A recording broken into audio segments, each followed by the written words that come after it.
سبع طوال أنزلت من ربنا ورتلت، أولهن البقرة طاردة للسحرة، موضوعها النفاق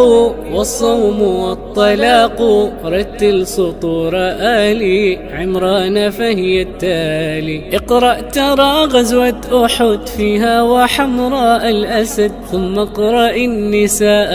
برأت العذراء، وللفروض قاسمة وللنفاق قاصمة، وبعدهن المائدة بصدق عيسى شاهدة، وفاء بالعقود واحذر من اليهود، وهذه الأنعام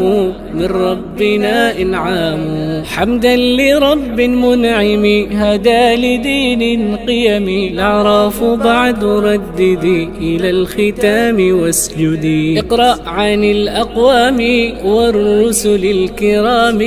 أنفال فيها أقبلت ملائك وقاتلت بغزوة